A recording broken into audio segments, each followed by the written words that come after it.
ठरलं तर मग प्रेक्षकांनो, मालिकेचा कसला जबरदस्त भाग आता आपल्या समोर आलेला आहे। आतापर्यंत आपण पाहतोय की प्रियाने मात्र आता तिथून पळण्यासाठी जो काही मार्ग आता अवलंबलेला आहे, त्यानंतर मात्र आता प्रिया हॉस्पिटलमध्ये डायरेक्ट ॲडमिट होणार आहे। हॉस्पिटलमध्ये ॲडमिट होऊन प्रिया आता इकडे सायलीवरती हल्ला करण्यासाठी महाभयंकर कारस्थान मात्र आता रचत असतानाच इकडे आता मुली पळवण्यासाठी आलेली प्रियाची हेर मात्र कुसुमच्या लक्षामध्ये येणार आहे। कुसुमच्या लक्षामध्ये मात्र आता या बाईने काहीतरी चुकीचं काम करते आणि आता तिचं फोनवरचं बोलणं ऐकताच कुसुमला मात्र आता प्रियाने हिला पाठवले ही गोष्ट पण लक्षात येणार आहे। एकाच वेळेला कुसुमच्या समोर आता अनेक प्रश्नांची उत्तरं मिळणार आहेत आणि कुसुमला या सगळ्यामध्ये मात्र आता अनेक गोष्टी उलगडणार आहेत। नक्की काय घडणार आणि त्यानंतर मात्र आता कुसुम इकडे बरोबर रीतीने ट्रॅप रचत पोलिसांच्या मदतीने मात्र आता अशा पद्धतीने काहीतरी गोष्टी करणार आहे की त्यानंतर प्रियाचं भांडं तर फुटणार आहे आणि इकडे आता अर्जुनने मात्र आता प्रियाला रंगेहात पकडले। काय घडलंय, कसं घडलंय, सविस्तरपणे इकडे आता प्रियाला जेलमध्ये सगळ्या गोष्टी कळत आहेत आणि त्याच वेळेला मात्र आता प्रियाचा विचार आहे काहीही झालं तरी या जेलच्या बाहेर येण्यासाठी मी साम दाम दंड भेद सगळं करायला तयार आहे आणि म्हणून आता या सगळ्यामध्ये प्रियाला काहीतरी मार्ग पाहिजे। काय करू, या जेलच्या बाहेर एकदा का आले की पुन्हा या जेलमध्ये मी येणार नाहीये। ज्याप्रमाणे साक्षी आता फरार झाली त्याचप्रमाणे मी सुद्धा फरार होईल आणि यावेळेला मला मदत करण्यासाठी बरीचशी लोक आहेत, कारण काहीही झालं तरी अण्णा आणि आता इकडे स्वतः म्हणजे महिपत अण्णा आणि सगळेच जण मला सपोर्ट करायला तयार आहेत। असं म्हटल्यावरती ती आता खूपच खुश झालेली आहे आणि त्यानंतर मात्र आता तिला योजना मिळालेली आहे। ज्या वेळेला मात्र आता ती इकडे बाईला त्या विचारते, जेलमधल्या हवालदार बाईला, काय झालंय,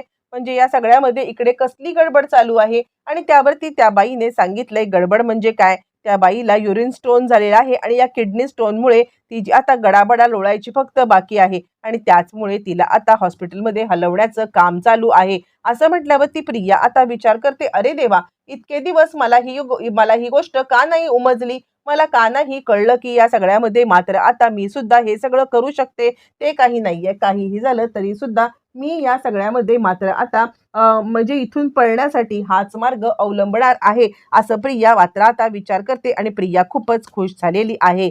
प्रिया आता पळून जाण्यासाठी मात्र आता जे काही साम दाम दंडभेद करता येईल ते करत आता तिला सुद्धा स्टोन झालाय अशी नाटकं करायला लागते। मला स्टोनचा त्रास होतोय आणि गडाबडा लोळायला लागते। इकडे आता तोपर्यंत प्रियाला गडाबडा लोळताना बघून लगेचच तिला आता शिफ्ट करण्यात आलेलं आहे, ते म्हणजे हॉस्पिटलमध्ये। इकडे तोपर्यंत सायली आणि अर्जुन या दोघांचं मात्र आता बोलणं चालू आहे आणि सायली सांगत आहे, मला आता उद्या पालिकेच्या ऑफिसमध्ये जायचं आहे, म्हणजे काहीही झालं तरी सुद्धा या सगळ्यामध्ये मी आता तिकडे जाऊन काय पेंडिंग बिल आहेत, काय आहेत हे सगळं बघेन। यावरती मात्र आता रात्री आपण पाहिलं की अर्जुनने तिच्यासाठी लाडू बनवलेत, पण तोपर्यंत मात्र सायलीला इकडे आता त्रास व्हायला लागलेला आहे। इकडे तोपर्यंत प्रिया आता सांगायला लागते फोन करून, ते म्हणजे स्वतः आता सचिनला, आणि ती सांगते मला तुझी एक मदत पाहिजे आहे। सचिन बोलतो काय मदत पाहिजे आहे, त्यावरती प्रिया सांगते बघ, उद्या मी नाटक करणार आहे, उद्याच्या या नाटकामध्ये मला आता तुझी साथ हवी आहे।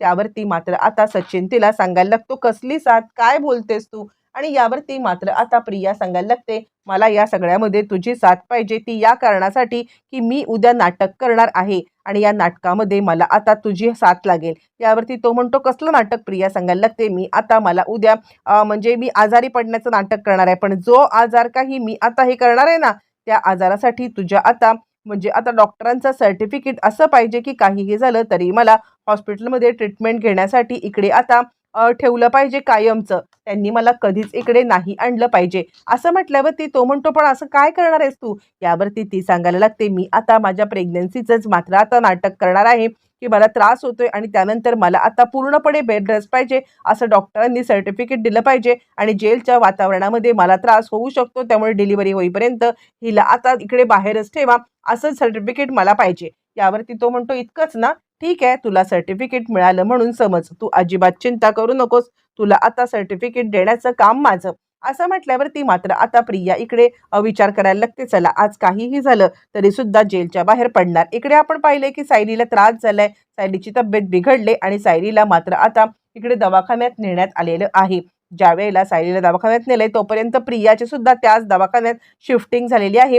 प्रियाने इकडे नाटक करत आपल्याला पण किती त्रास होतोय, कसा त्रास होतोय हे आता दाखवले आणि हे दाखवून मात्र आता या सगळ्यामध्ये प्रियाने इकडे सिंपती गेन करत ती आता आलेली आहे. ती म्हणजे स्वतः आता हॉस्पिटलमध्ये, एकाच हॉस्पिटलमध्ये सायली आणि एकाच हॉस्पिटलमध्ये मात्र आता प्रिया, अशा दोघी जणी आहेत. आणि इथेच आता प्रियाने कारस्थानांची नवीन आता नांदी करायला सुरुवात केली. ते म्हणजे तिने आता सायलीला मारण्याचा प्लॅन केलाय. ती आता विचार करते, कर सायली, जे काही तुला आता करायचं आहे ते कर, पण मी या सगळ्यामध्ये मात्र आता काहीही झालं तरी सुद्धा मात्र आता तुला सोडणार नाहीये, कारण या परिस्थितीमध्ये मात्र तुझा जीव घेणं हा एकमेव माझ्याकडे पर्याय आहे. झालं तोपर्यंत मात्र आता सायलीची तब्येत थोडीफार बरी आहे. अर्जुन तिकडे आलेला आहे आणि अर्जुन तिला सांगत आहे, तू चिंता करू नकोस बायको, सगळं काही ठीक होणार आहे. सायली सांगते, मला चिंता करायची खरंच काही गरज नाहीये. तुम्ही जोपर्यंत माझ्या पाठीशी कायमपणे उभे आहात ना, मला कसली चिंता, सगळे घरचे माझ्या पाठीशी ठामपणे उभे आहेत, तर मला खरंच चिंता करायची गरजच नाहीये. असं सायली म्हणत असताना मात्र आता त्या रात्री प्रियाने इकडे कारस्थान करायचं ठरवलेलं आहे. आणि प्रिया मात्र या सगळ्यामध्ये इकडे सायलीला मारण्यासाठी त्या हॉस्पिटलमधून घरी येणार आहे. प्रिया आता इकडे म्हणजे पूर्णपणे प्रियाने ऑथॉरिटी आपल्या हातात घेतली आणि काहीही झालं तरी आता ती हॉस्पिटल म्हणजे हॉस्पिटल नाहीच, ती आओ जाओ घर तुम्हारा अशाच पद्धतीने वागवत आहे.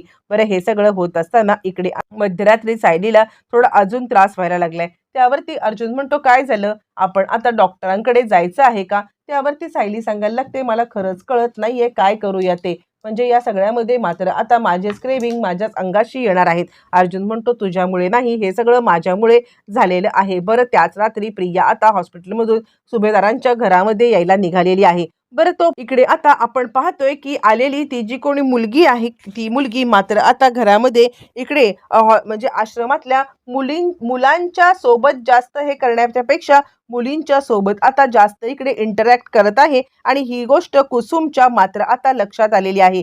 कुसुमच्या लक्षात आले की काहीही झालं तरी ही मुलींच्या मध्ये इतका इंटरेस्ट का घेते, काय असेल हिच्या डोक्यामध्ये, असा विचार मात्र आता कुसुमच्या डोक्यामध्ये आलेला आहे. आणि कुसुम तिच्यावरती पाळत ठेवत आहे. आणि त्या रात्री मात्र आता कुसुमला काही झोप येत नाहीये.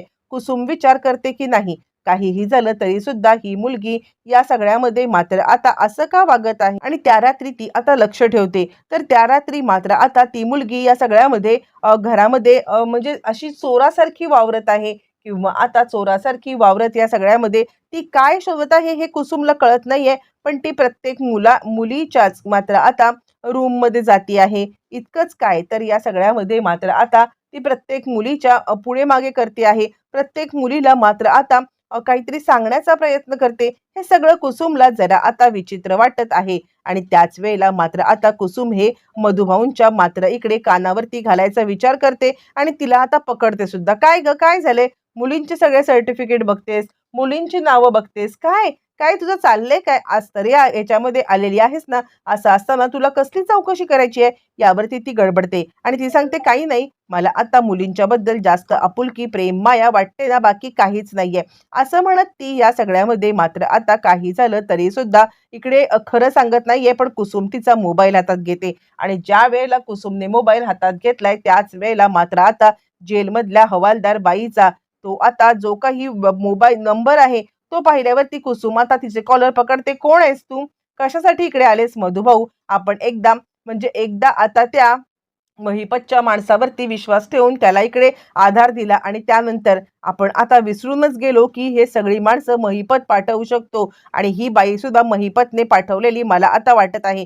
चालती हो आत्ताच्या इथून. मग कुसुमने तिला आता रंगे हात पकडत या सगळ्यामध्ये मात्र आता घराच्या बाहेर जाण्यासाठी पाठवलेलं आहे. आणि इथेच मात्र प्रियाची बाई आता घरातून तिची हकलपट्टी झालेली आहे. प्रियाच्या या सगळ्या कारस्थानांचा मात्र इथेच अंत झालाय. पण प्रियाचा काही अंत झालेला नाहीये. अजूनही प्रिया बाहेर मोकाट आहे आणि प्रिया हल्ला केलेला आहे तो म्हणजे मात्र आता इकडे सायलीवरती हल्ला करून मात्र या सगळ्यामध्ये तिने आता सायलीला मारण्याचा प्रयत्न केलाय. पण आता या सगळ्यामध्ये अर्जुनने सायलीला वाचवलेलं आहे. आणि आता अर्जुन तिकडे धावत आलाय. प्रिया मुळातच बाहेर आली कशी, या गोष्टीची सगळ्यांनाच मात्र आता इकडे खूप मोठी भीती वाटत आहे की नक्की चाललंय तरी काय.